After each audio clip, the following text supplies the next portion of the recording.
Waalaikumsalam warahmatullahi wabarakatuh. Tadi kita sudah di tabel ini ya tentang PKM atau penelitian yang melibatkan mahasiswa itu 25% ya, 25% dari seluruh judul yang judul PKM yang dilaksanakan oleh BPTS. Sekarang tentang IPK. IPK ini Bapak Ibu nanti 3 tahun akan diambil rata-rata. Kalau skor 4 itu minimal 3,25 itu skor 4. Jadi 3 tahun ini nanti dijumlah dibagi 3. Kalau ketemunya 3,25 itu skor 4. Nah, mengambil rata-rata ini Bapak Ibu pastikan seluruh IPK mahasiswa jumlah lalu dibagi menjadi sejumlah mahasiswa, ketemulah di sini. Nah, dari seluruh IPK itu yang paling rendah mana? Taruh di sini. Kemudian yang paling tinggi mana? Taruh di sini. Jadi jangan ini ditambah ini ketemunya ini tidak. Tidak begitu. Ya. Jadi IPK mahasiswa yang lulus 3 tahun terakhir semuanya dijumlah, kemudian dibagi jumlah mahasiswa yang lulus, taruh di sini. TSP 2, TSP 2. Nah, dari yang lulus itu yang IPK paling rendah mana? Setiap tahun taruh di sini. Yang paling tinggi mana? Nah, yang dihitung adalah rata-rata ini. 3 tahun terakhir ini rata-ratanya berapa? Ini tambah ini bagi 3. Kalau ketemunya 3,25 skor 4. Kalau di bawah 3,25 skor di bawah 4. Karena itu di standar itu sebaiknya standar SPM kita IPK mahasiswa minimal 3,25. Nanti kan Prodi berusaha supaya IPK mahasiswanya 3,25. Kalau tercapai apa faktor yang mendukung? Itu kekuatan. Kalau tidak tercapai 3,25, apa yang menghambat? Itu kelemahan. Ya, ini tentang IPK. Lanjut ya. Prestasi akademik. Nah, kurang besar ya.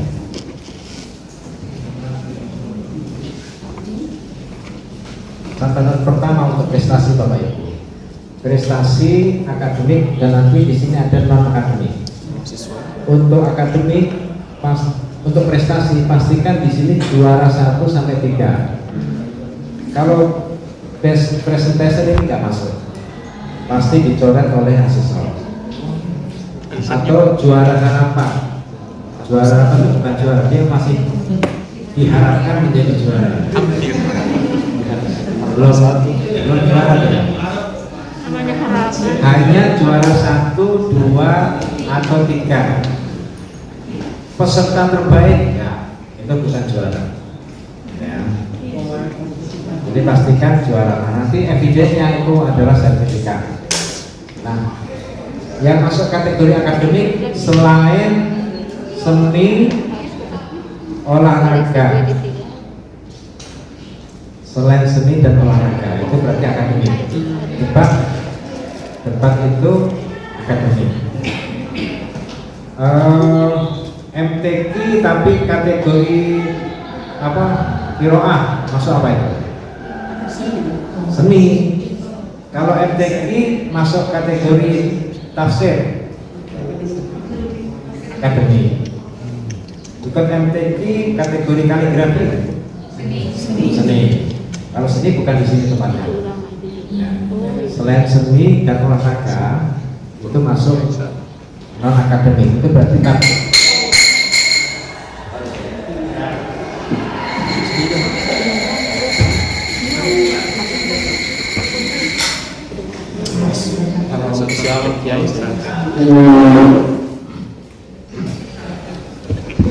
tabelnya ada di sini. Ini yang non akademik. Nah, disinilah course seni. Tapi kayak gini kontributor terpilih ini harus di drop ini.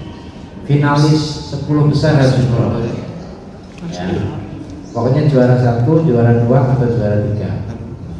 Nah, ini nanti hitungnya gimana? Sederhana sekali Bapak Ibu. Pastikan ada juara internasionalnya mau sekolah. Ya. Kalau enggak, coba lihat Bapak Ibu. Ini bidang akademik ya. Internasional 0, nasional 100, wilayah 2, maksimal 3. Kenapa? Ininya kosong. Coba dengan mahasiswa 141 kita isi 1 Bapak Ibu. Langsung coba. Nasionalnya 0, wilayahnya 0, tetap 4 Bapak Ibu.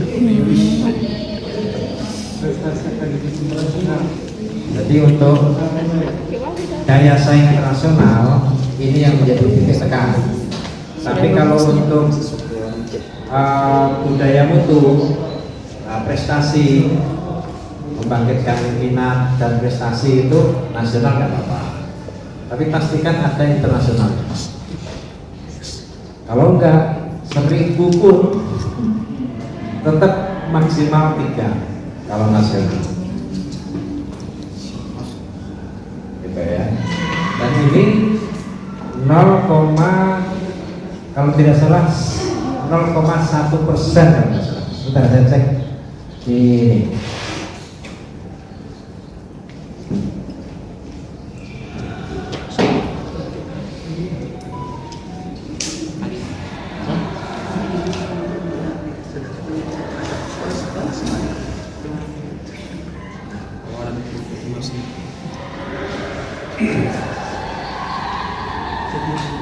Nah, 0,1%. Berarti nggak ada 1% Bapak Ibu. 0,1% itu berapa? Jadi 1000 mahasiswa hanya 1.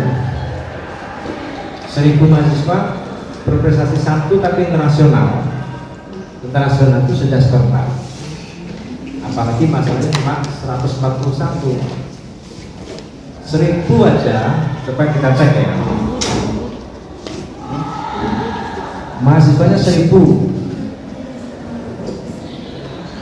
Lepas. Tapi kalau 1001 mahasiswa, coba kita cek. 1001. Oh, masih juga ditolerir ya. Masih ditolerir 1001. 1100 sudah berkurang ya, karena tidak ada 0,1%. Bisa sedikit. Jadi 1000 mahasiswa 1 prestasi. Program studi maksudnya 1000, 1 prestasi akademik tapi internasional itu sudah seperempat. Jadi dalam 1 tahun akademik cobalah disiapin yang event tingkat internasional.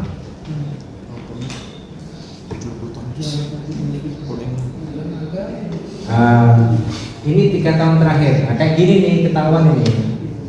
Nanti akan diplototin asesor loh, ini harus di-drop. Nanti dikonfirmasi saat AL. Berapa jumlahnya? Uji petik, coba prestasinya ini mana sertifikat? Gitu. Biasanya asesor begitu. Ya. Maka kawan pastikan 3 tahun terakhir, ya 3 tahun terakhir. Nanti wilayah apa nasional apa internasional. Clear ya prestasi ya. 0,1%.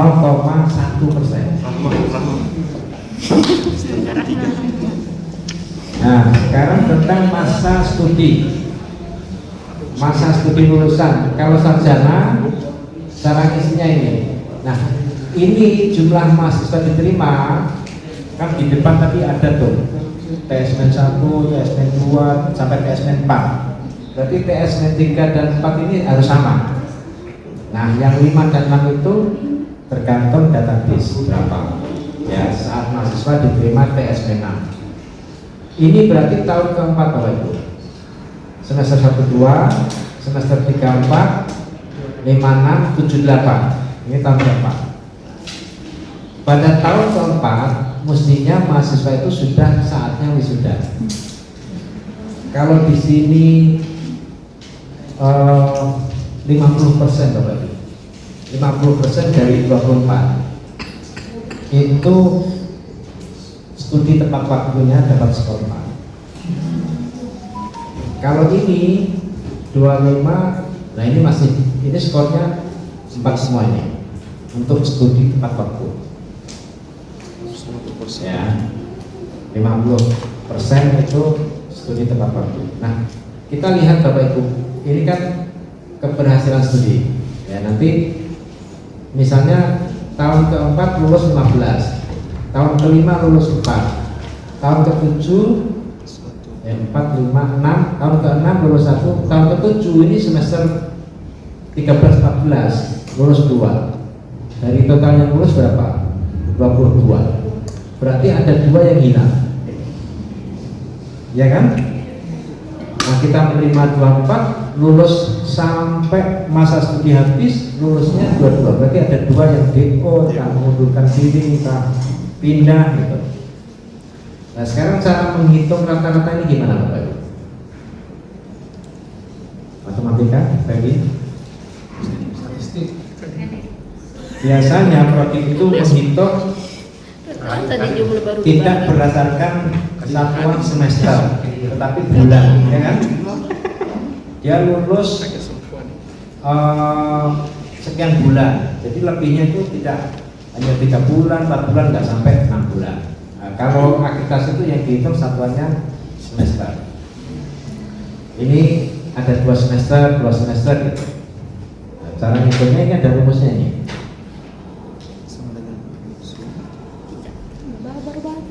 Nah ini, lihat Bapak Ibu. Kalau biasa saya berpisah sendiri. 15 tambah 4 tambah 1 tambah 2. Kayaknya di ujung semua itu sampai akhir.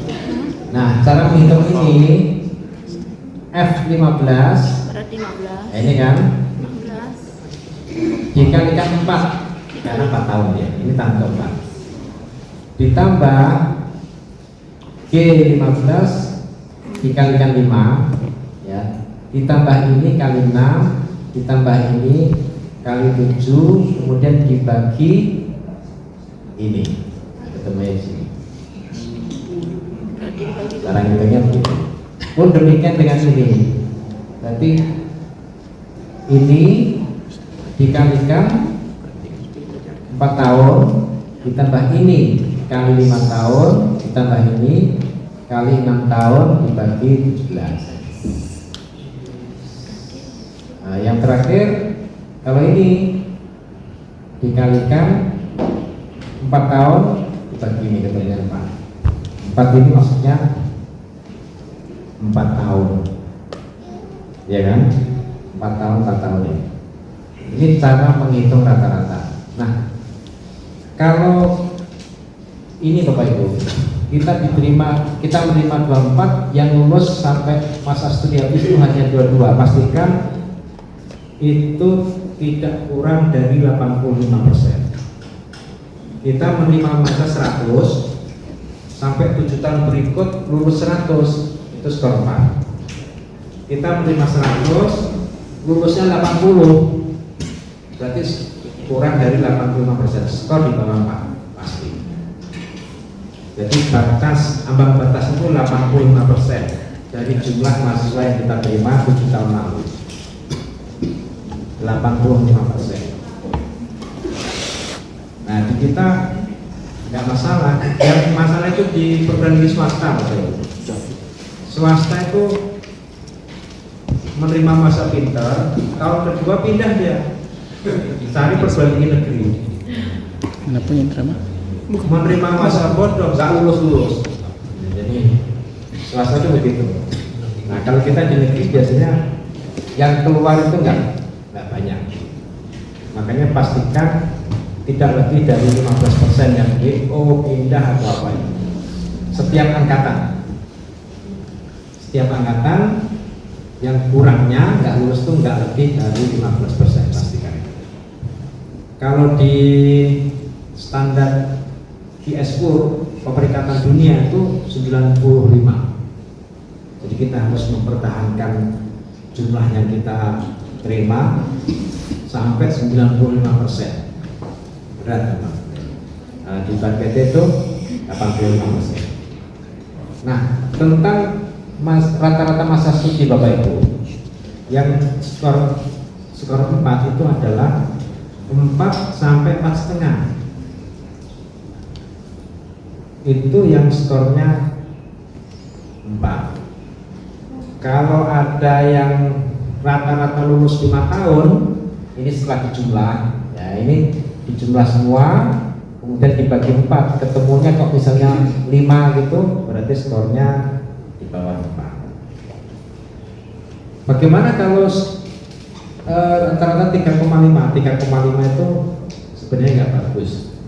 Yang bagus itu 4 sampai 4,5. Tapi kalau ada yang lulus semester ke-7, tetap skor 4.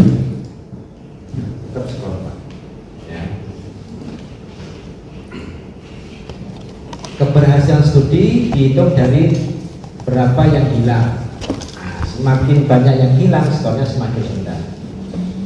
Kalau rata-rata masa studi, pastikan rata-ratanya itu 4 sampai 4,5 di kisaran itu. Kalau 5, pasti skornya di bawah 4 itu. Nah, sekarang di sini ketemu Bapak Ibu. Akhir TS-3 yang lulus itu 15. Akhir TS-2 yang lulus 17. Akhir TS-1 yang lulus 18. Ini nanti akan dipakai untuk ngecek konsistensinya dengan tracer study. Yang lulus TS-2 itu berapa sih? Yang lulus TS-3 itu berapa sih? Itu akan dilihatnya dari sini. Jadi nggak boleh tidak sama. Nah, di mana sih tracer study itu? Ini waktu tunggu ya. Waktu tunggu itu, nah, kita ada tracer study-nya gitu.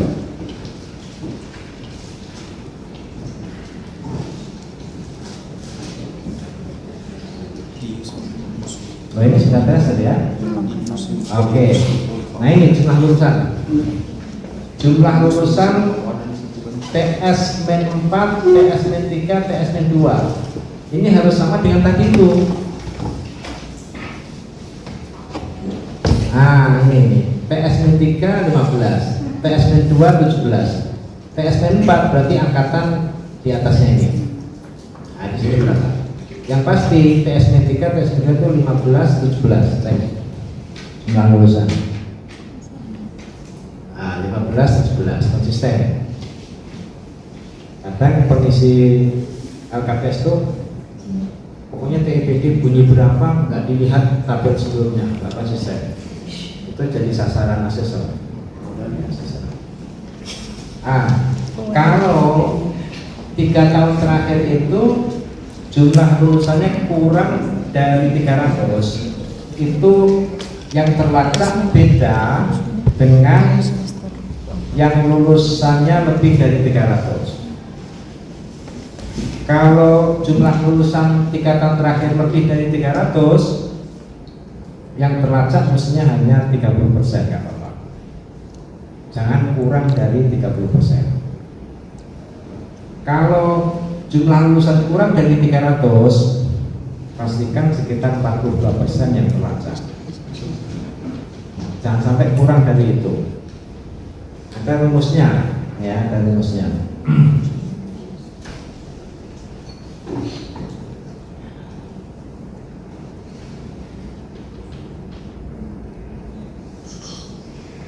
Sinilah rumusnya itu. Ini. Kalau 3 tahun terakhir lebih dari 300, nah respondennya itu 300 atau yang terlacak, ya terlacak 30% maksudnya. 30% dari jumlah lulusan 300 berapa? Tapi kalau kurang 300, ini rumusnya. 50% dikurangi jumlah lulusan bagi 300 kali 20%, sekitar 42. Berarti nggak boleh kita tracer study kurang dari persentase ini. Nanti akan digugurkan oleh asesor. Berarti pelaksana tracer study masih gagal.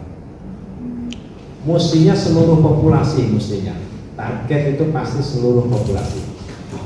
Tapi minimal ini. Nah, ada tulisan minimal. Jadi minimal nggak boleh kurang. Kalau kurang itu ya nggak akan dihitung gitu, nggak memenuhi syarat. Ini ada rumusnya, ya. Kita kembali ke hitungan atau ada yang mau bertanya silahkan. Ini masih LKPS ini ya. Kuantitatif jadi data-data pro isinya, angka-angka gitu. Kata nggak menarik. Pusing ya. Ada pertanyaan ya? Oke, kita lanjut. Nah, kalau lulus ini konsisten dengan tampil sebelumnya, sekarang yang terlacak ini pastikan ini 42%. Nanti yang ini waktu tunggu setelah dia lulus sampai mendapatkan pekerjaan pertama, ya, kurang dari 6 bulan itu berapa? Ini pastikan 60% loh. Kalau 60% dari lulusan atau dari yang terlacak, 60% dari yang terlacak itu skornya start. Gampang kan?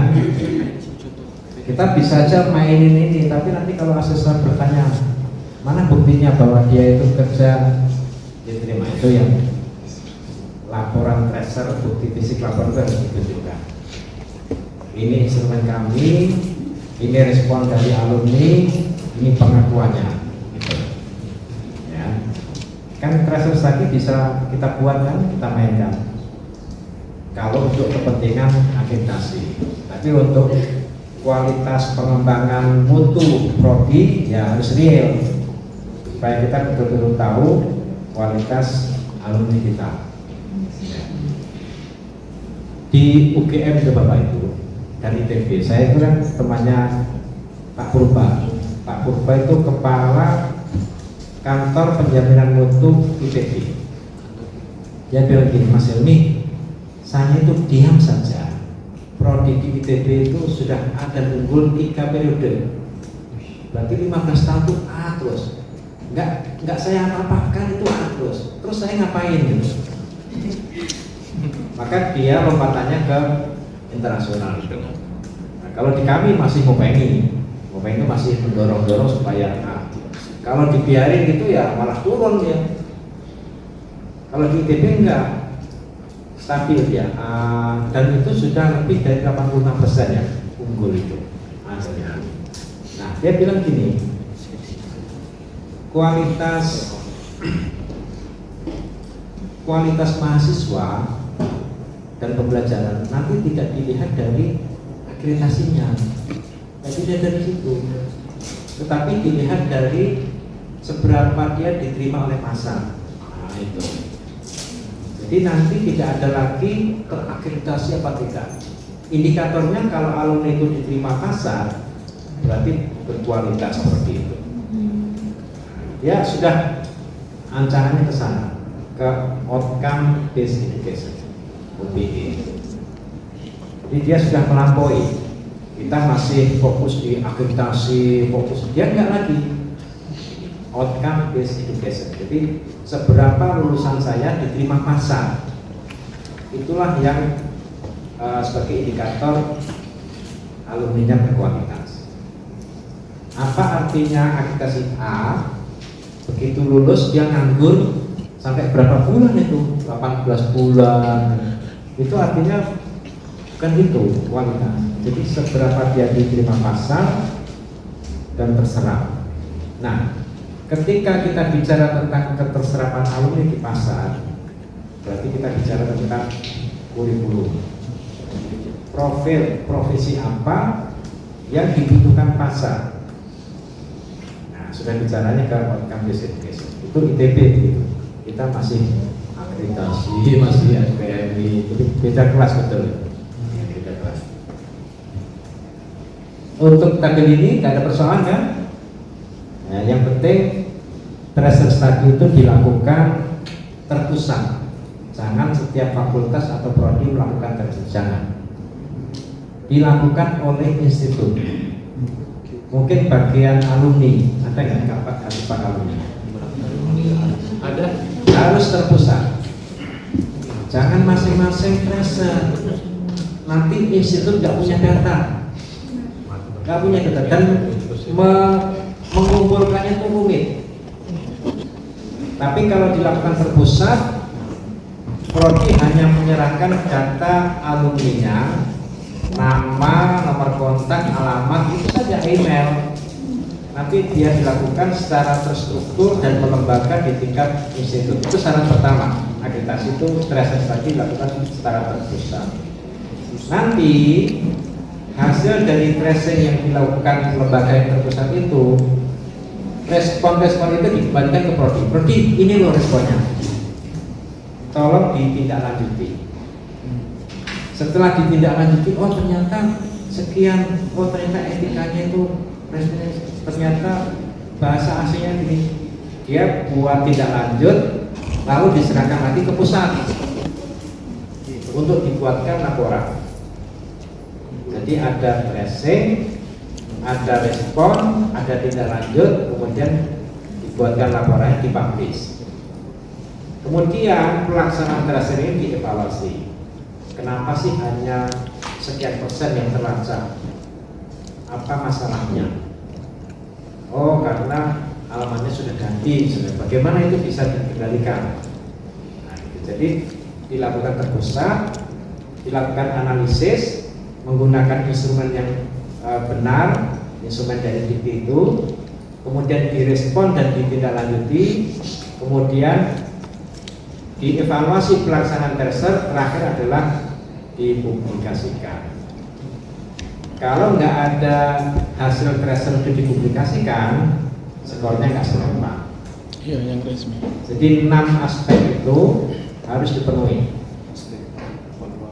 dalam pelaksanaan tracer study. Ya, terpusat, melembaga, dilakukan berkala. Kemudian instrumennya valid, sah. Kemudian dianalisis dan ditindaklanjuti. Kemudian dievaluasi ini apa namanya, pelaksanaan tracer study-nya, kemudian dipublikasikan. Nah itu, ya, 6 poin itu harus kita lakukan. Kalau sudah dilakukan terpusat, APT itu mudah. Berapa yang terlacak? Ya dari subak alumni itu. Tapi kalau dilakukan masing-masing fakultas dan prodi, alumni kita berapa persen yang diterima pasar kurang dari 6 bulan? Bingung. Datanya harus dikumpulkan dari banyak kantor. Itu salah satu fungsinya ini. Ini mengenai tracer study. Kemudian ini masih ada kaitannya juga, tapi kesesuaian bidang kerja lulusan. Ya, tadi sama, cuma yang gini Bapak Ibu, yang disebut kesesuaian bidang kerja yang sesuai lulusan itu sesuai dengan bidang ilmu yang ditekuni. Ya, ini pengakuan dari alumni sesuai KPTN.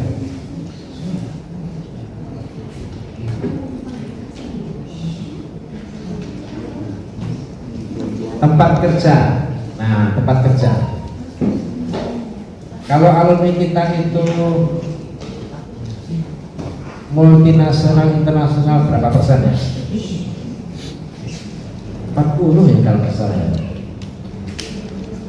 Yang kalau dapat sebentar. Kesesuaian bidang 60%, 5%. Nah, 5% ya. Ini 5% ya. Kalau tingkat dan ukuran tempat kerjanya yang multinasional atau internasional 5% dari yang terlacak itu Pak.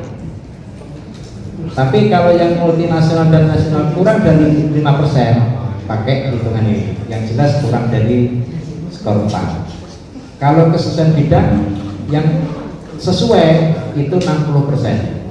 Yang mengaku sesuai bidangnya itu 60%. Yang di sini tadi.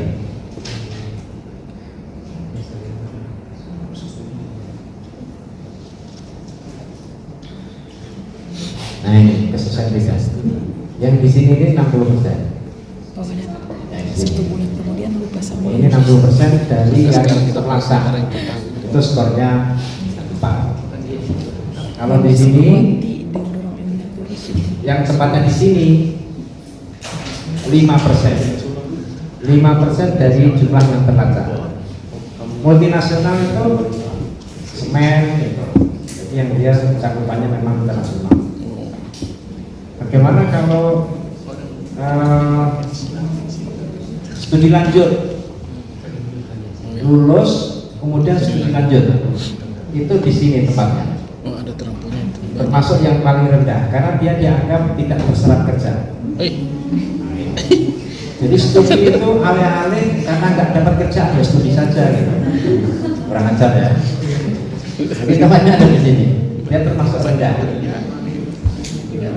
Nah, termasuk kesesuaian tadi. Kesesuaian itu terlacak Pak studi lanjut. Disortir aja Bapak Ibu. Karena itu dianggap tidak terterima. Rendah. Pengangguran itu. Nah, pastikan ini aja Bapak Ibu. Kalau di sini nggak ada, berarti skornya pasti di bawah 4. Kalau di sini ada, berpotensi dapat 3. Nah, badan usaha yang dapat izin itu, ya dapat PRT misalnya itu, pokoknya berbadan hukum. Nah, itu tempatnya di sini. Tapi meskipun itu bidang kerjanya nggak sesuai dengan ilmunya, dia wirausaha tapi berbadan hukum. Nah, itu masuk di sini. Jasa online. Apa? Jasa online. Online pakai usaha nggak? Ada biaya usahanya. Yo. Kalau ada di sini, kalau nggak ada di sini. Nah, nggak punya badan hukum dan di sini. Pokoknya lokal wilayah tanpa izin, ya, jualan apa kuliner yang tanpa izin itu tempatnya di sini. Atau kerja di tempat kerja tapi nggak punya izin, ya sama aja di sini. Dia bekerja meskipun kuliner tapi kulinernya ada izin badan hukum ya. Ya. 5% itu. Ini 5%. Masuk itu, Mas. Masuk itu. Dia kan honor juga. Ini hanya tabel kontrol aja tentang kepuasan pengguna. Nah, ini yang tadi kita singgung masalah tracer study itu ya. Ini tracer study. Ya boleh. Kami dari lulusan PGMI kan kebanyakan alumninya itu kebanyakan guru honor. Ya, seperti itu. Sekolah itu masuk apa? Sekolah masuk berbadan hukum. Ya, berarti kolom yang tengah itu. Kalau tidak sesuai dengan bidang ilmunya Alfamart. Jadi nanti data Badan itu datanya Alfamart. bergerak. PGMI Kalau yang kerja di diminta adalah kesesuaian, dia akan mengisi kesesuaian. Kalau tempat. Jadi ada kategori tempat kerja, ada kategori kesesuaian bidang kerja. Nah, beda.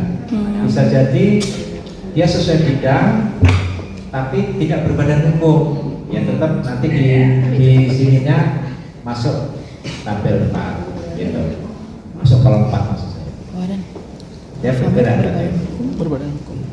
Tidak berarti yang internasional itu sesuai bidang, kadang tidak sesuai, tapi dia kan multinasional. Nah, untuk tabel ini dia masuk di kolom 6, tapi di tabel sebelumnya nggak sesuai, dia rendah. Bisa jadi begitu. Kalau Alfamart, Nah, Alfamart. Alfamart itu nasional ya, masuk sini. So PGMI dah. Tapi kalau kesesuaiannya nanti rendah dia pasti di sini. Menguncangkan PGMI. Ya kan, PGMI kok di Alfamart itu. Ada juga. Bapak ada mau alumni? Ada itu. Ada itu dia. Oke, yang kan yang ditanyakan? Berarti mesti isi di tabel itu. Publikasi ilmiah. Ini pun begitu Bapak Ibu. ini dosen mahasiswa. Pastikan ini loh mainnya di sini. Nah di sini. Ini kosong nggak apa-apa, tapi pastikan ada ini. Jadi kalau ada seminar internasional, ya, cobalah mahasiswanya itu ada delegasi untuk presentasi, dikasih ruang. Di kami begitu. Eventnya universitas, ya. Kami seleksi dari mahasiswa. Silahkan mengusulkan tema dan kami beri ruang. Nah, ruang itu bisa paralel Bapak Ibu. Ini ruang para pakar, ini khusus mahasiswa. Tapi kan idenya internasional. Ya, ini bukan berarti diskriminasi enggak. Kita kasih ruang saja. Kita istilahnya gandol. Kita itu ikut event internasional tapi forumnya paralel. Jadi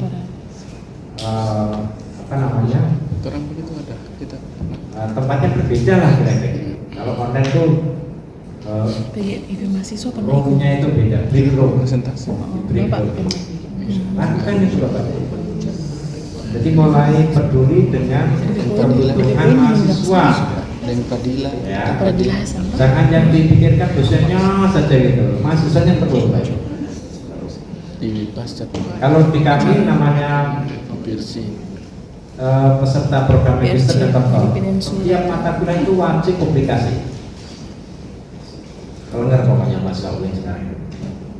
Karena ditarget 3 tahun ini 1000 publikasi Scopus. Itu udah kebijakan rektor, makanya dosen itu kalau nggak punya IP Scopus dikejar itu. Dikejar sampai punya IP Scopus. Nah, ini berapa publikasi Bapak Ibu? Kita cek aja.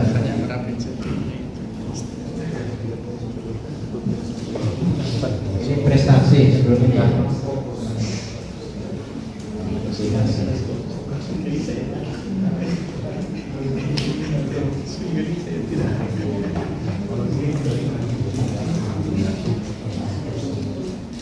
Nanti ngisinya enak Bapak Ibu. Kalau kita sudah lakukan transfer, setorkan aja ke LPM. Berapa sih skor kami itu? Nanti akan dihitung pakai rumus ini. LPM MPK. Tentang kepuasan nanti ini ya. Kalau misalnya hasilnya jelek, buat lagi terus lagi gitu. Sampai hasilnya penting. Nah ini publikasi Bapak Ibu. Nah kita lihat misalnya jumlah mahasiswa ATS 141 tadi ya. 141. Ini dipaksa gini terus ini juga masih kemarin. Harus dari internasional skor. Ini skor 4 karena ada di sini Bapak Ibu. Nah, ada di sini. Seminar. Kalau di sini 0, dia pasti turun dong. Turun kan? Karena hanya jurnal nasional. Kemudian misalnya di sini nasional, tulisan di koran 200 misalnya gitu. Nah, dia hanya maksimal 3 karena nasional. Kalau di sini kasih 1 misalnya, nah dia mulai 3,71. Dikasih 2, Paling banyak teman nah itu sudah 4. Jadi publikasi itu 1% Bapak Ibu. 1% dari jumlah mahasiswa aktif. Ya. Setelah itu Kalau di pasca sarjana Pak Waran begitu di mahasiswa.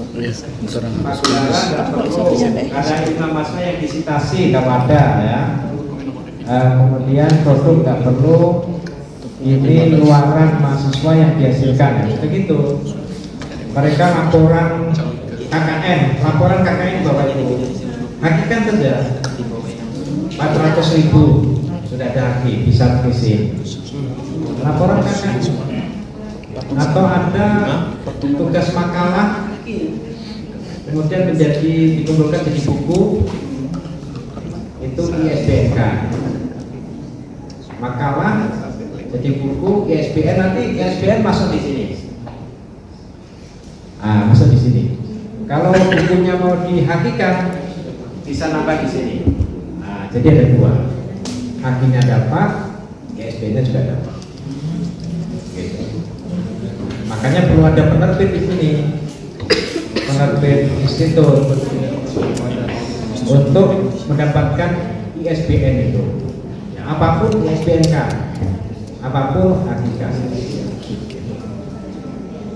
Oke, untuk LKPS sudah selesai Bapak Ibu. Ya, kita akan melangkah ke LID. Monggo kalau ada yang mau bertanya tentang LKPS. Punya apa? Clear semua ya? Clear Bapak Ibu? Apa masih pikir-pikir? Sebentar, tipis.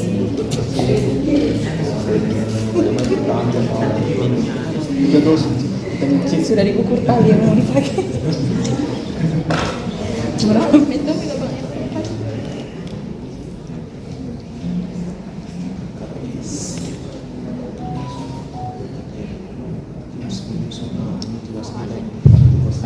Baik. Sekarang ke LID. Ya. LKPS dan LID. LKPS itu menyumbang skor 54%. Kalau 4 semua.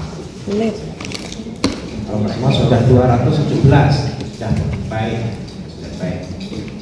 Nah, sekarang kita ke LED.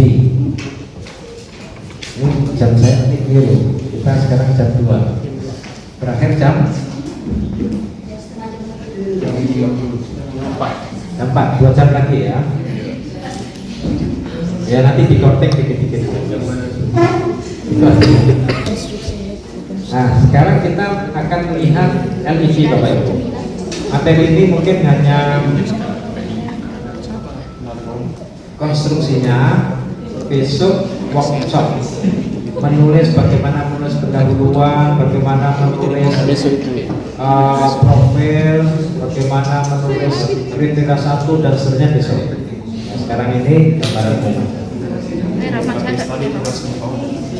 Nah, saya asesor. Ya. Apa yang saya cari ketika saya membaca LED? Asesor itu Bapak Ibu minimal membaca LED itu 3 kali minimal. 3 kali itu minimal. Karena itu ketika tim ini selesai menyusun, kan dari kriteria 1 sampai 9 disusun, pastikan ada proofreader. Ada satu orang yang menyelaraskan semuanya itu supaya nyambung, supaya konsisten. Kemudian Bapak Ibu Dekan itu wajib membaca minimal seperti asesor 3 kali. Karena nanti kalau enggak ditanya asesor yang ditanya kan bingung. kita pakai scan. Itu nggak tahu itu ya. Nah, sekarang ini kalau menurut saya sih keliru, tapi Mbak Tete mensosialisasikannya ini. Kalau menurut saya sih scanning dulu baru skimming. Tapi nggak apa, kita ikuti yang ini aja. Pertama asesor itu membaca skimming untuk seperti eagle eye view, jadi melihat profil UPPS dan Prodi. Baca pertama, tahu gambaran umumnya. Ya. Kemudian baca kedua itu ada kata kunci yang ditemukan, standar berapa itu ya, itu mulai ditemukan. Baru yang ketiga dia kasih nilai. Nah ini skimming, membaca seluruh dokumen, ya tujuannya mendapatkan gambaran umum isi dokumen itu apa. Ini yang dilihat ini. Perguruan tingginya seperti apa. Ini asesor nggak boleh menulis apapun di kertas kerja ini, kertas kerja tadi itu nggak boleh nulis.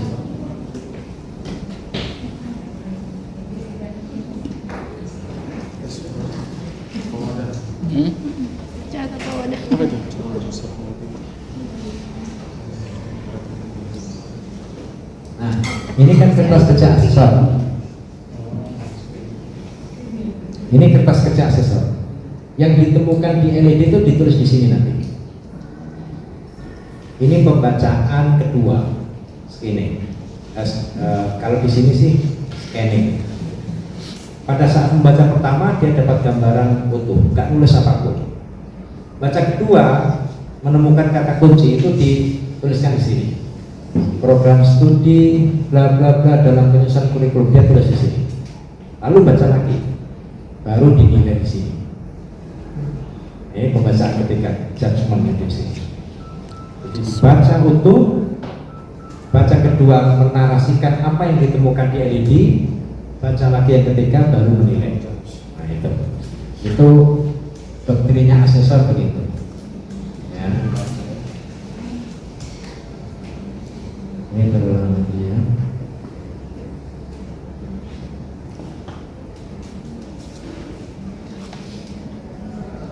Nah ini, jadi analisis ini eksternal lingkungan, ya, setting lingkungannya kayak apa, profilnya UPPS dan prodi seperti apa, rencana pengembangannya kayak apa. Nah ini, di mana ada inkonsistensi itu diperhatikan, ya, akan menjadi memang itu sudah asesor. You harus cermati inkonsistensi dalam pembacaan pertama. Kalau begitu jumlah dosen 8, di narasi berikut harus 8, jangan sampai 9. Nah itu kalau ketemu menjadi catatan pasti. Nah, pada pembacaan kedua akan ditulis untuk ditanyakan, diverifikasi di yang kedua, membaca dengan teliti. Dokumen LED kita dibaca teliti untuk apa? Ini instrumen akreditasi itu menanyakan apa sih? Apa yang ditanyakan? Kalau pemutakhiran kurikulum berarti melibatkan internal eksternal apa tidak, dilakukan berkala 4 tahun apa tidak, kemudian sesuai nggak profil dengan CPL dan seterusnya. Itu yang ditanyakan oleh instrumen itu dicek. Oh ini nggak ada. Oh ini nggak memenuhi. Nah, nanti LPM akan saya kasih guidance. Seorang asesor itu saat menilai itu mengandalkan pada instrumen apa. Jadi pastikan LED itu menjawab memenuhi instrumen ini. Nanti saya kasihkan ke LPM. Ya. Biar LPM itu ada kerjaan untuk mereview dokumennya prodi. Ya. Saya kasih semua. Kemudian standar yang ditetapkan. Nah, standar tuh di awal tadi kan ada standar pendidikan tinggi yang ditetapkan standar apa saja, itu dicermati. Kemudian yang sudah dicapai apa saja, targetnya dari standar itu, prestasi apa yang dicapai itu dicatat. Nah, kemudian ada analisis SWOT. Keunggulan kita itu harus ditonjolkan, mana letak keunggulan dan keunikannya. Kemudian standarnya tercapai apa tidak, karena di sini ada pencapaian. Kemudian SNDT terpenuhi apa tidak, strategi pengembangannya jelas apa tidak, kemudian concern di area yang mana prodi itu. Ini diperhatikan oleh asesor saat membaca kedua. Nah, saat ini mulai menulis deskripsi tapi jangan memberikan skor. Diisi yang kolom tadi itu.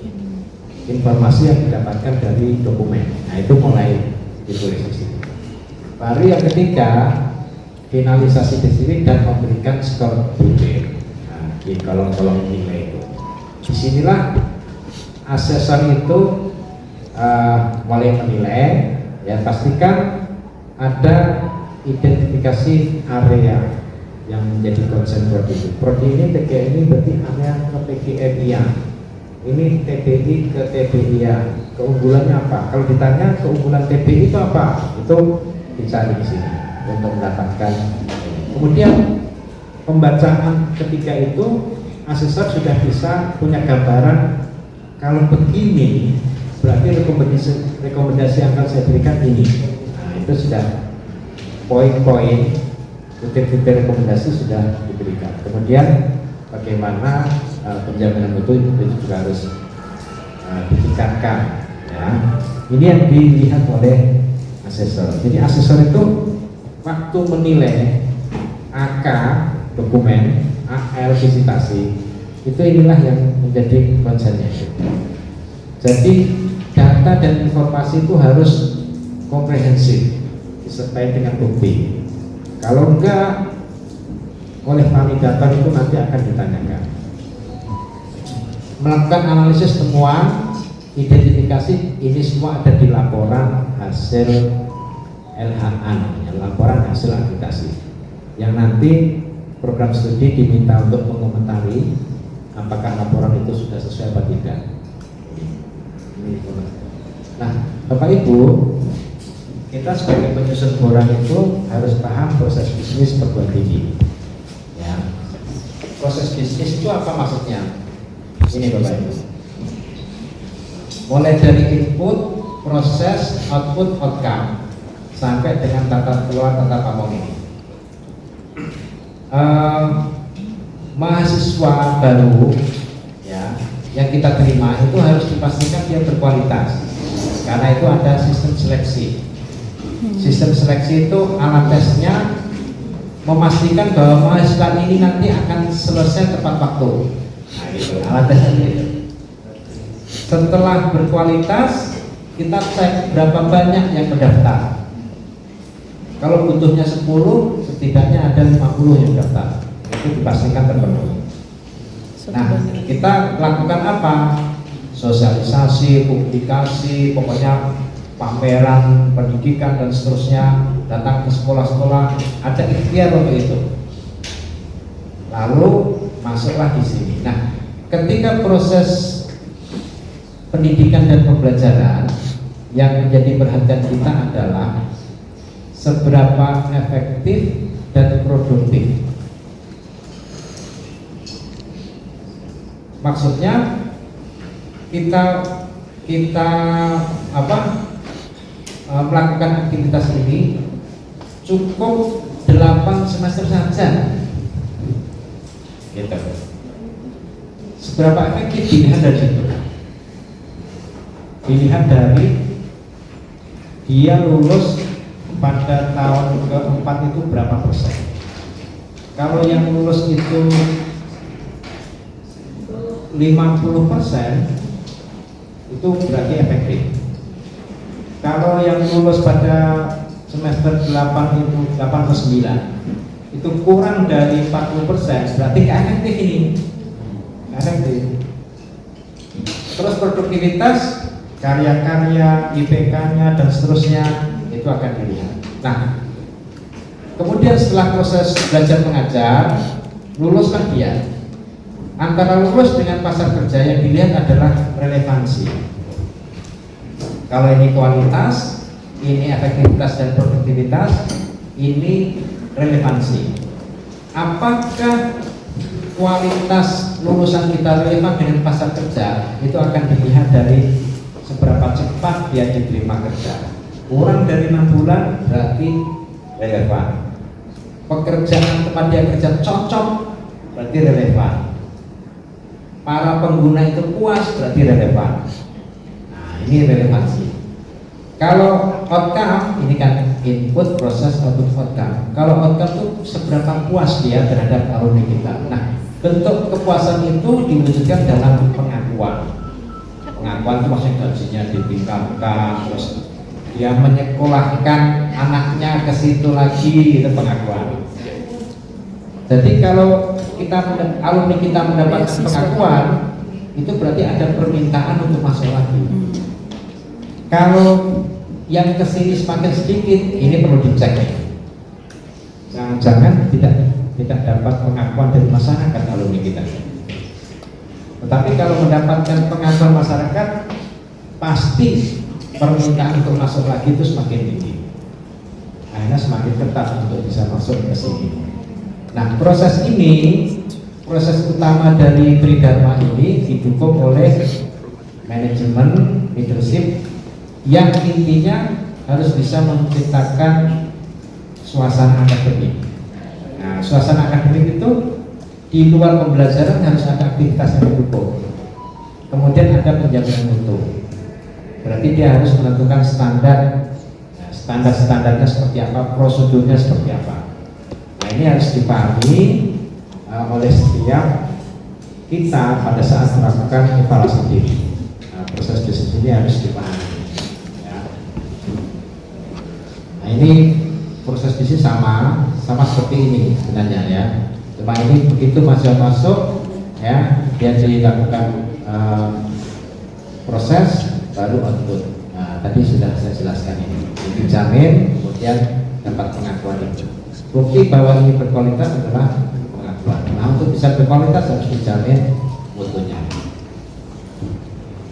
Nah, inilah kerangka menyusun LED. Ya, Bapak Ibu, di sini ada lingkungan eksternal, makro dan mikro. Itu disebut bagian A. Bagian A. Kemudian ini profil institusi, sejarah sampai kepada karya itu B. Analisis terhadap capaian itu C. Kemudian program pengembangan itu D. Itu bagian-bagian yang ada di LED. Kita pertama analisis lingkungan ini, meskipun yang dianalisis makro dan mikro, pastikan kalau makro itu ya apa ini, politik, ekonomi, kebijakan, ini harus ada semua Bapak. Jangan sampai hanya 3 yang diambil, jangan sampai keluar. Semua harus dilakukan identifikasi. Pun demikian dengan mikro, ini harus 11 aspek ini harus dianalisis, diidentifikasi. Analisis ini skornya hanya 1. Kalau ini bagus 4 kali 1. Jadi profil pun kita sampai 5 halaman hanya diskor 1 nilai. Ya. Tapi nggak apa-apa, meskipun 1 kan lumayan itu. Kalau nggak ada ini nggak nyambung. Ya.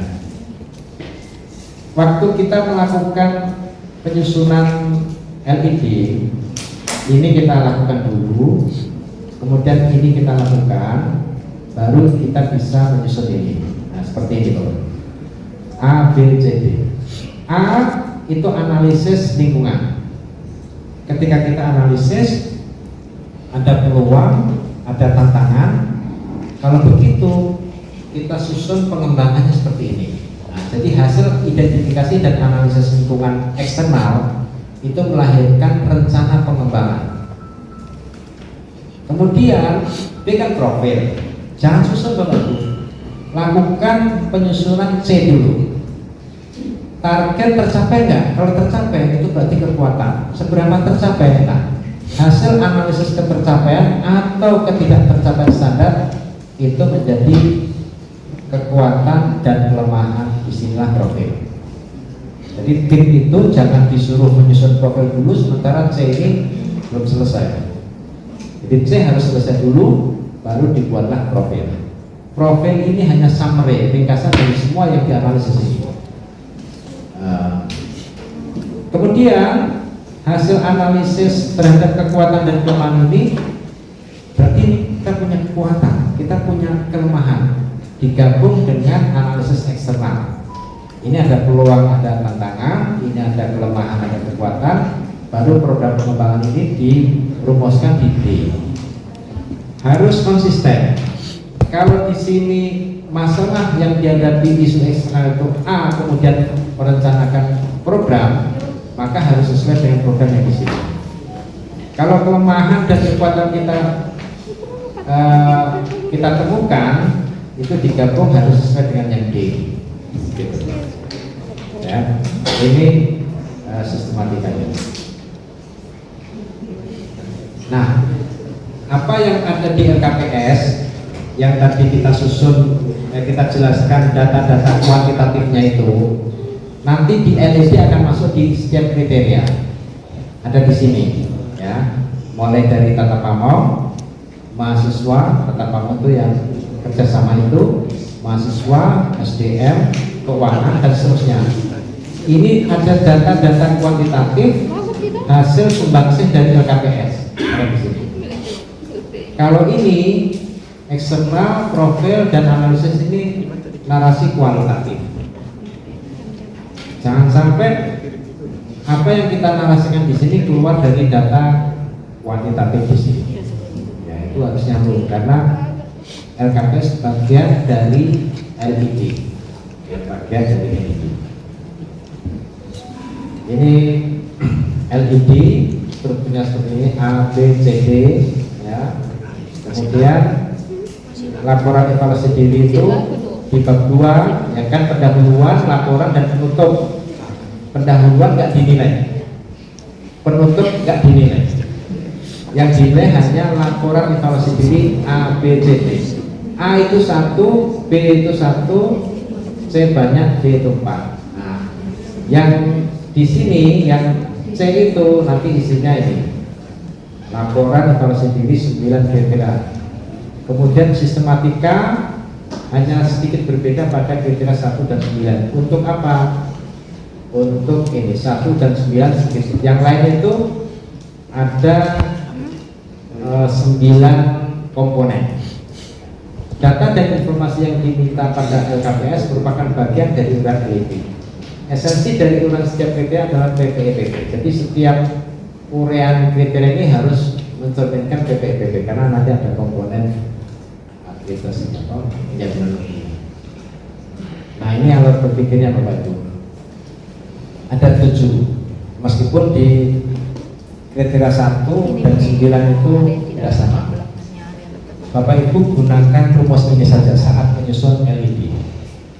Latar kan ada latar belakang, kebijakan, strategi, IKU, IKT, evaluasi, penjagaan mutu, kepuasan pengguna, simpulan. Di latar belakang itu Bapak Ibu pastikan ada latar belakang, tujuan dan rasional. Latar belakang itu sebutkan aja bahwa kriteria ini akan menjelaskan tentang aspek apa saja yang menjadi cakupannya ini. Itu latar belakang. Tujuan ambilkan yang ada di dokumen standar untuk kriteria yang sesuai. Misalnya kriteria SDM, kita kan punya standar SDM itu, dosen dan teknik. Kenapa kita menetapkan standar dosen dan teknik? Tujuannya apa? Kita ambilkan tujuannya. Ambilkan dari sana. Kemudian rasional itu adalah alasan faktor eksternal yang mengharuskan kita menyusun standar dosen itu apa? Kebijakan apa? Terus faktor internal. Jadi rasional itu alasan eksternal dan internal. Kenapa kok kita harus menetapkan standar dosen? Dari dalam. Ya, itu rasional. Karena ini terkait dengan setiap kriteria, setiap standar, lalu dokumen formalnya apa? Kebijakan terkait kriteria, misalnya kriterianya SDM. Ada nggak kebijakan tentang tata kelola SDM? Kebijakannya. Nah, ini SDM contohnya. Terus karena ada kebijakan, maka harus ada standar. Nah, penjelasan tentang strategi pencapaian standar untuk kriteria itu harus ada alokasi sumber daya dan mekanisme kontrol. Ada 3. Bagaimana strategi mencapai standar, mana alokasi sumber daya, dan bagaimana mekanisme kontrol. Berarti di standar ini dinaungi oleh kebijakan ini. Kebijakan ini harus menceritakan tentang poin-poin yang ada di standar yang sedang kita bahas. Nah, strateginya gimana? Jelaskan standarnya apa, kemudian alokasi sumber dayanya mana saja, mekanisme kontrolnya seperti apa. Nah, ini latar belakang kebijakan dan sebagainya itu kita sudah siapkan template-nya. Bagaimana cara menarasikannya itu? Ya, itu besok. Setelah kita siapkan strategi pencapaian, alokasi sumber daya, SDM dan keuangan, lalu mekanisme kontrol pencapaian, ditagihlah ini ukuran. Apa yang ditetapkan di sini dalam realisasi itu tercapai apa tidak? Berarti di sini yang diceritakan adalah best practice. Kalau di sini masih normatif. Ini normatif, ini normatif. Tapi begitu di sini harus best practice. Apa yang empiris kita lakukan dan target yang ada di sini itu tercapai apa tidak? Kalau tercapai, apa faktor yang mendukung keberhasilan? Kalau tidak tercapai, apa faktor yang menghambat? Nah, dievaluasi. Kalau IKT itu ada indikator tambahan kayak visi misi, Kemudian kalau mahasiswa dia harus TOEFL 450 misalnya, itu indikator kinerja tambahan ya. Ini harus ditetapkan oleh dekan. Dekan harus menetapkan indikator kinerja tambahan. Ya. Tambahan dari mana? Dari indikator kinerja utama yang ditetapkan oleh LPM atau institut. Jadi narasi yang ada di IKU dan IKT itu adalah best practice. Jangan sampai kita menarasikan itu tidak seperti siapa yang melaksanakan, kapan dilakukan, melibatkan siapa saja, mana hasilnya. Kalau tidak seperti itu masih normatif. Kita ambil dari dokumen yang ada, kemudian kita narasikan juga. Di sini untuk mengukur apakah standar yang kita tetapkan beserta targetnya itu terpenuhi apa tidak. Kalau terpenuhi berapa? Bagaimana melaksanakan itu diceritakan di sini. Kalau tidak tercapai, apa faktor penghambatnya? Kalau tercapai, apa faktor pendukungnya? Itu dievaluasi. Evaluasi itu keberhasilan atau ketidakberhasilan pencapaian standar. Lalu kalau tidak berhasil, akar masalahnya apa? Faktor pendukung atau penghambat apa? Lalu bagaimana rencana tindak lanjut? Itu yang ada di evaluasi. Baru dijamin penjagaan mutu itu standar dosen dan edik itu mulai ditetapkan kapan, oleh siapa? P. Lalu siapa yang melaksanakan standar dosen dan edik itu? P. Pelaksana. Lalu bagaimana mengevaluasi pelaksanaan standar dosen dan edik? Melalui audit mutu internal, melalui evaluasi diri. Lalu pengendalian. Bagaimana mengendalikan tercapai atau tidaknya target? Melalui rapat tujuan manajemen. Lalu P terakhir peningkatan. Bagaimana meningkatkan standar SDM? Nah, itu diceritakan di sini. Kapan RTM-nya, melibatkan siapa saja, lalu output dari atau rekomendasi dari RTM itu apa, itu diceritakan yang terkait dengan standar yang sedang dibahas. Lalu ini adalah survei kepuasan terkait dengan standar. Kalau standar SDM berarti ada survei tentang dosen dan edik dan pengelola. Nah, siapa respondennya? Respondennya mahasiswa misalnya. Nah, hasil surveinya seperti apa? Pastikan survei menggunakan instrumen yang valid, dilakukan berkala, dianalisis, kemudian ditindaklanjuti. Survei itu dilakukan evaluasi dan hasilnya dipublikasi. 6 poin itu. Ya. Kesimpulan tentang komposisian. Jadi kita lakukan analisis SWOT itu ada di sini. Ini analisis SWOT terhadap namanya simpulan. Ya, simpulan itu menyimpulkan ini Bapak Ibu. Menyimpulkan hasil evaluasi. Ini kan evaluasi. Hasilnya seperti apa disimpulkan. Jadi ini seperti mengulang. Seperti mengulang apa yang sudah dinarasikan di evaluasi. Akhirnya menjadi sambung menyambung seperti kerangka P3 ini. Jadi kalau ada satu kriteria ketika kita baca isi latar belakang nggak nyambung dengan ini, kebijakan nggak menyentuh ini, maka perlu diselaraskan. Karena ini pada dasarnya adalah satu. Pada dasarnya adalah satu. Ini kerangka alat berpikir dalam memahami komponen 9 komponen yang ada di setiap kriteria di ini. Ada pertanyaan Bapak Ibu?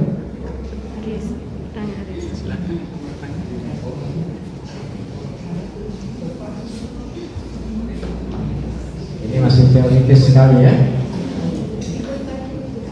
Nah ini sudah mulai besok ini. Ya, besok kita akan mulai pendahuluan, kemudian dan seterusnya.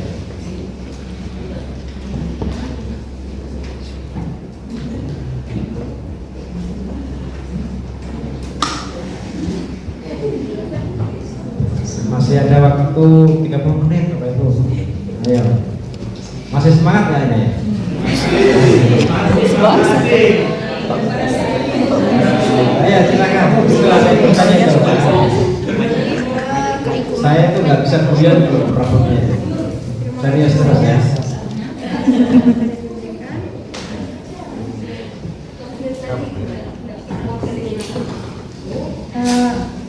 Jika mencermati pemaparan dari dan pada hari ini lumayan Pak membuat umat dan coba kita pertanyakan itu yang mengenai IKT itu karena umumnya kalau di tim pro itu mempertanyakan mengenai IKT itu bisa dapatkan dari mana karena kebutuhan mengisinya atau mendiskusikan tentang itu IKT karena mungkin ya dalam proses dan kalau tadi Pak sampaikan bahwa IKU itu yang menyusunnya adalah RT yang kalau nggak salah, terus yang IKT itu perlu ditetapkan oleh Dekan. Nah, untuk gambaran sendiri mengenai IKU IKT itu masih kalau dibilang sama-sama ya. Tim mendengarkan juga ketika menjelaskan itu apa ya, jangan sampai keliru ke prodi-prodi karena terus terang untuk FTIK itu ada 4 prodi yang akan direakreditasi. Apalagi tadi pemaparan di awal masing-masing dokumen itu minimal 3 kali dibaca oleh dekan dan wakil dekannya. Kalau ada 4 prodi berarti kan 12 kali dibaca. Hampir lumayan ya. Supaya mohon penjelasan lebih dalam lagi Pak terkait IKU IKT karena itu pasti agak blank tim untuk bisa menjalankan atau menuliskan mengenai IKU IKT tersebut. Terima kasih. Yang lain? Monggo yang lain. Iya. Sekedar tambahan. Ini ada sedikit kegalauan.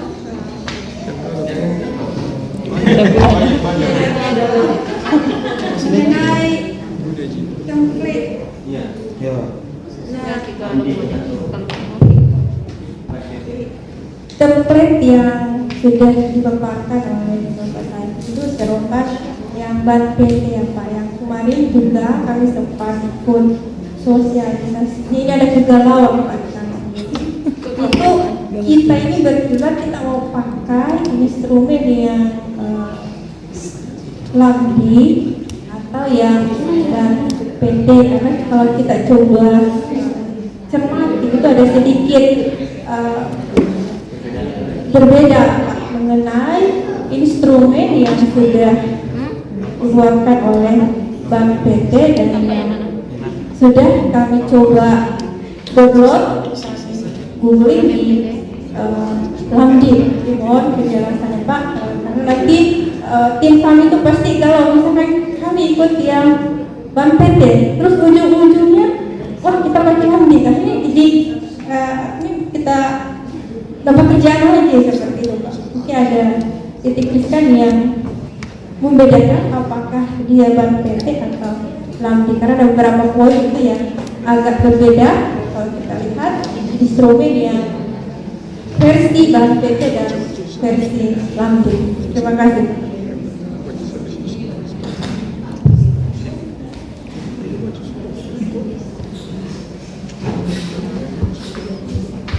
Oke, ada pertanyaan tentang IKU dan IKT ya. Yang kemudian instrumen yang akan kita susun itu ikuti instrumennya Bank PT apa Lambi? Iya Bapak Ibu. Jadi gini, semula Mendikbud itu menerbitkan keputusan 186 M 2022 itu mengenai program studi yang diakreditasi oleh LAM, karena bersamaan dengan itu ada 5 LAM baru yang mendapatkan izin.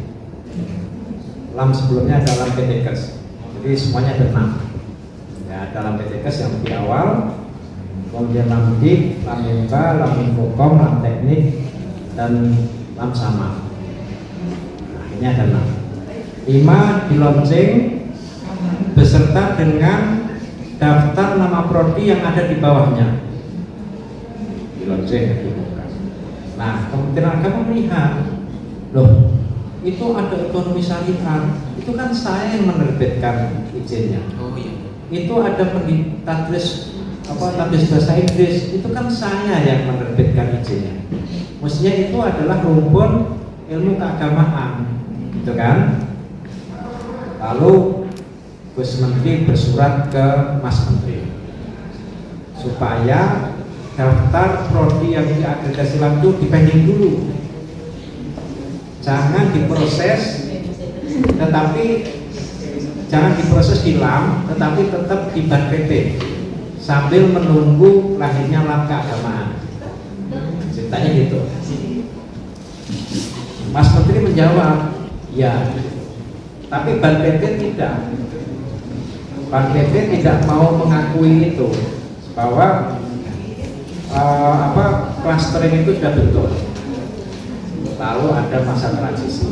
Terakhir daripada hiruk pikuk 186 dipending dengan 126. Jadi prodi yang diakreditasi oleh LAM sementara dicabut, menunggu BAN-PT melakukan clustering, ya, menunggu BAN-PT melakukan clustering. Berarti posisi prodi-prodi yang sekarang gimana? Menunggu masa transisi. Jadi sebaiknya bagi tadris atau pendidikan agama Islam itu pakai instrumen BAN-PT dulu. Pakai instrumen BAN-PT dulu. Tapi jika ya, karena sudah mendesak mau ini kan, mau habis kan, pakai instrumen BAN-PT. Kalau nanti BAN-PT menerbitkan peraturan bahwa PAI masuk ke LAM DIK, ya kita switch, karena instrumennya pasti berbeda. Cuma datanya tidak berbeda. Datanya ya itu saja. Datanya itu, jadi ada data, tinggal masukkan cetakannya saja. Instrumen itu cetakan, tinggal diisikan di sini. Tapi bahan bakunya tetap sama. Jadi yang penting lakukan pengisian ke KPS, kemudian narasikan di LED instrumen BAN-PT. Nanti begitu terbit instrumen lagi, tinggal switch dan mudah itu. Mudah. Kenapa harus menyiapkan instrumen BAN-PT? Karena masa pembagian prodi kelas itu kan dicabut, kan nggak berlaku. Kalau nggak berlaku berarti kan kembali diagregasi oleh BAN-PT. Nah itu logika hukumnya begini. Kalau dicabut nggak berlaku. Ya, pakai LKPS-nya BAN-PT, pakai LID-nya BAN-PT dulu. Nanti kalau ya seperti main game ya, atau mungkin main guessing ya. Kok tiba-tiba BAN-PT menerbitkan itu masuk LAM, ya sudah, kita mengalah. Kerja dua kali cuma karena ada beberapa poin ya, yang berbeda. memang menjadi kerja dua kali. Seru. Tapi kalau dibalik, kita pakai instrumennya LAM. Begitu BAN-PT menetapkan bahwa itu masuk LAM keagamaan dan yang BAN-PT kerja dua kali. Gitu. Kalau mending, kalau saya pilih lakukan instrumennya BAN-PT dulu, karena instrumennya LAM itu bagian kecil dari instrumen 4PT. Begitu kita memenuhi bahan baku dari 4PT akan bisa dipakai untuk mengisi instrumen lama. Itu teorinya. Ya, teorinya begitu. Prakteknya susah.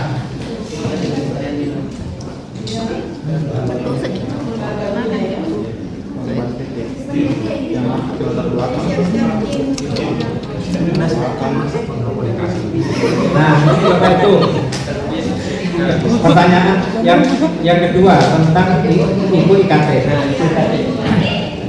Bapak Ibu, saya tanya, Bapak Ibu punya dokumen standar SPMI Pak Bu? Ada kan? Itu LPM wajib sosialisasi itu. Kalau sampai ada prodi nggak tahu standar SPMI, LPM yang salah.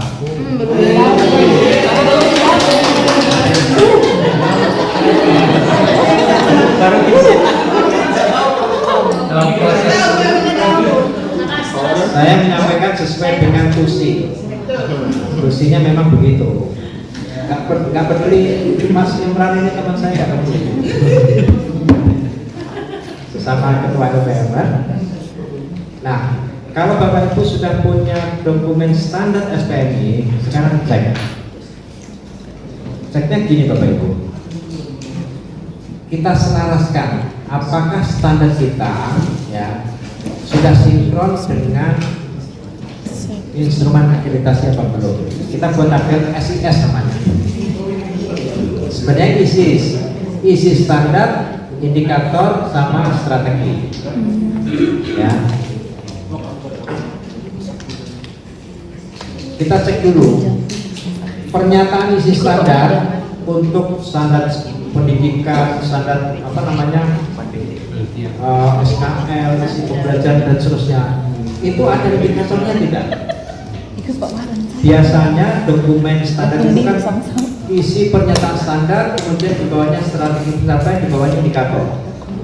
Nah sekarang kita cek standar ini ada indikatornya enggak? Kalau nggak ada, belum lengkap. Menyusun ikunya pusing. Kenapa? Nggak ada indikatornya. Jadi yang ada di kebijakan, ada di standar, pernyataan isi standar itu harus disertai dengan indikator. Masing-masing pernyataan isi standar itu harus ada indikatornya. Lalu bagaimana strategi untuk mencapai indikator ini? Indikator ini targetnya berapa? Nah, strateginya bagaimana? Jadi setiap pernyataan standar harus ada indikatornya, harus ada strategi pencapaiannya. Itu harus dibuat dulu Bapak Ibu. Kalau enggak, kan ini itu pasti ngaco ya. Coba kalau acuannya ini, kenapa? Perguruan tinggi ditagih mana SNDQ sebagai standar minimal. Siapa yang menagih? Ban PT melalui mekanisme apa? Akreditasi. Karena itu dokumen standar yang ditetapkan perguruan tinggi harus bisa memenuhi tagihan Ban PT. Nah ini ada standarnya, ada indikatornya, ada strategi. Nah, indikator inilah yang disebut dengan IKU dan IKT nanti. Nah, sekarang cara ngeceknya, cara ngecek standar ini yang ada di dokumen yang dibagikan LPM itu cek aja. Yang di sini tuh ngeceknya ini, apakah isi standar telah memenuhi SNDQ? Di sini, sorry. Ini sudah memenuhi SNDQ apa belum? Berarti di tabel di sini harus ada, di kolom di sini harus ada SNDQ pasal sekian untuk ini harus terpenuhi. Karena ini standar minimal, lalu ini standar yang kita tetapkan. Ada proses dan sejarahnya. Maksudnya standar yang kita tetapkan itu dulunya ngambil dari pasal yang mana sih gitu. Itu untuk pertanyaan apakah isi standar telah memenuhi SNDQ. Kemudian apakah pernyataan standar telah dituliskan menggunakan struktur ABCD atau PPI. Nah, baik. Yang ada di sini itu misalnya formulanya ABCD atau PPI apa belum? Kalau belum ABCD ini susah untuk diidentifikasi. Kalau belum sesuai dengan formula KPI, di sini susah untuk diidentifikasi. Jadi dokumen kita standar SDM itu harus mencerminkan SNDP, kemudian dirumuskan melalui formula ABCD atau KPI. Nah, kita perlu cek itu. Sekarang tentang indikator yang di sini, ya misalnya ini. Apakah setiap pernyataan indikator dapat diukur? Di sini harus terukur. 80% mahasiswa lulus semester 8 misalnya, kan terukur itu. Ada target dan bisa diukur. Kalau indikator nggak bisa diukur, ya sulit. Makanya tadi di strategi pencapaian standar itu ada kolom tabel, isinya ini standarnya, ini indikatornya, ini targetnya, ini strategi pencapaian, ini alokasi sumber daya dan keuangan. Tabel itu sudah mencerminkan gambaran bahwa ada standar, ada indikator, ada target dan strategi, bahkan mekanisme kontrol. Itu diambilkan dari dokumen ini, ya, diambilkan dari dokumen ini. Apakah jumlah indikator lebih banyak atau sama dengan pernyataan standar? Jadi indikatornya itu lebih banyak atau sama? Kan indikator bisa 2, bisa 3 gitu. Dari pernyataan standar ini ada indikatornya bisa 2, bisa 3. Tentang strategi, apakah pernyataan strategi pencapaian standar disusun pada level strategik bukan operasional? Di sini namanya strategi, itu bukan operasional. Misalnya meningkatkan kompetensi dosen, itu strategik. Tapi kalau mendanai studi lanjut dosen, itu operasional. Meningkatkan kemampuan dosen bisa pelatihan, bisa studi lanjut, bisa kursus gitu. Nah, kursus pelatihan itu namanya operasional. Yang diminta apa? Yang strategik. Nah, strategik itu strategi pencapaian. Nah, ini harus selesai dulu. Nah, keselarasan standar indikator strategi. Apakah setiap standar telah memiliki indikator dan strategi? Apakah setiap standar indikator dan strategi telah selaras? Nah, kita cek.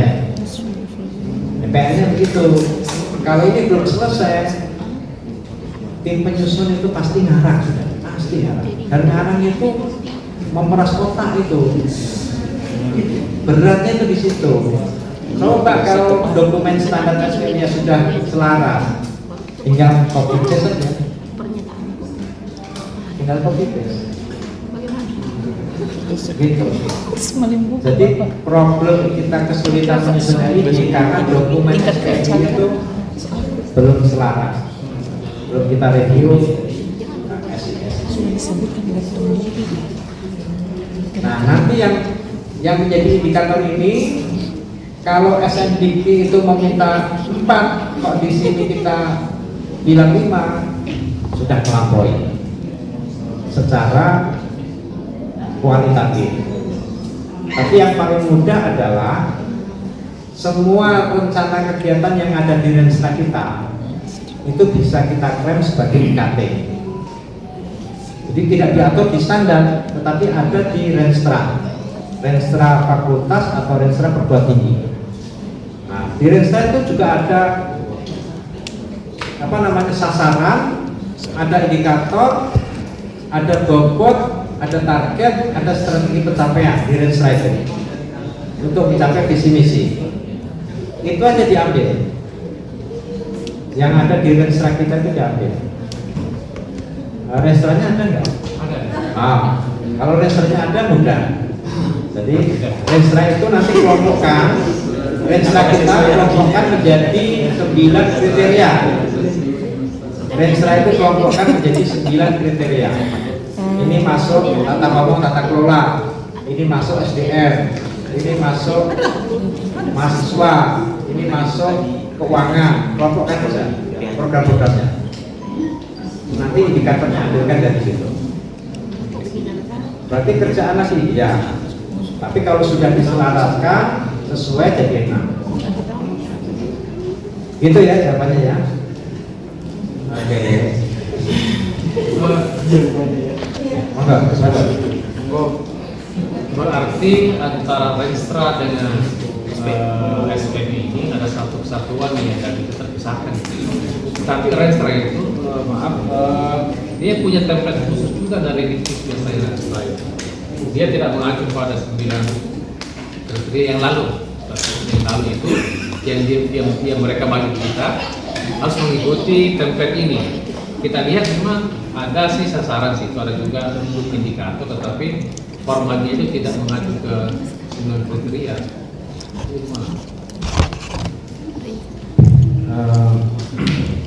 Memang sebaiknya Renstra itu disusun sesuai dengan proses bisnis perguruan tinggi. Kalau mengacu kepada STAN dan akreditasi berarti 9 itu. Ada input, ada proses, ada tapi harus selaras memang. Ini saya kasih contoh gini. Ini Win Malang. Win Malang itu ada perguruan tinggi, ada mahat. Ada perguruan tinggi itu untuk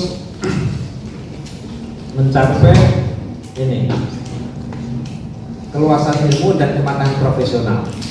Kalau mahat itu untuk kedalaman spiritual, keagungan akhlak.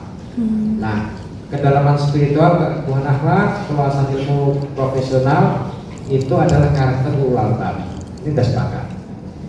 Ulul albab itu karakternya yang 4 itu. Nah, karena kita mau meluluskan lulusan yang berkarakter ulul albab, dibuatlah kebijakannya, dibuatlah standarnya, standar lulusan untuk mencerminkan ulul albab seperti apa, lalu dibuatkan peraturan. Nah, peraturan, standar dan kebijakan itu harus diturunkan menjadi standar SPMI kita. Jangan sampai standar SPMI lain, standar akademik lain. Nah, itu harus mendukung ini, diturunkan. Jadi nggak boleh ini berbeda dengan yang di sini, tidak otentik. Jadi kalau ada standar SPMI yang tidak mendukung standar akademik perguruan tingginya itu nggak otentik. Pasti dia nyomot dari standarnya perguruan tinggi lain, pasti. Sudah bisa dipastikan. Makanya apa visi misi perguruan tinggi ini tuh? Kok standarnya begini? Ambil dari mana? Gimana logikanya gitu? Nggak otentik. Karena itu standar ini harus betul-betul selaras, harus betul-betul selaras. Barulah di sini nanti menjawab kebutuhan yang ada di SPMI. Jadi ini itu nggak boleh terputus sesuatu yang lain. Ini maunya menjadi ulama, di sini menjadi anak soleh misalnya. Nah, kan berbeda, nggak otentik. Pasti ini ngambil dari perguruan tinggi lain. Karena yang di sini untuk mencapai ini, jadi nggak boleh terpisah. Makanya di sini ada Renstra. Renstra itu yang ada program untuk mencapai tujuan visi dan misi, di sini mendukung Renstra itu. Makanya Renstra harus selaras dengan standar SPM. Peraturan-peraturan akademik yang diterbitkan dari Wanek 1 itu harus sama dengan standar yang diterbitkan oleh LPM. Nggak boleh beda, nggak boleh beda. Kalau masih beda belum selaras. Kan nggak mungkin ini punya aturan sendiri yang tidak selaras dengan aturan yang dibuat oleh Wanek 1. Maka harus diselaraskan. PR itu kalau yang belum. Begitu. Ya. Ada yang lain? Sudah terdengar adzan kan? Belum ya? Sama-sama. Sudah. Kalau di hotel itu nggak ada adanya. Saya pasangin ya, alarm. Karena kita di wilayah yang berbeda. Kalau nggak ada pertanyaan, mungkin ini dulu ya saudara. Dulu kita besok ketemu lagi untuk workshop. Ini kan teori. Workshop bagaimana menyusun MIP berbasis pada template yang sudah kita pakai. Ya. Terima kasih. Dari saya cukup sekian. Assalamualaikum warahmatullahi wabarakatuh.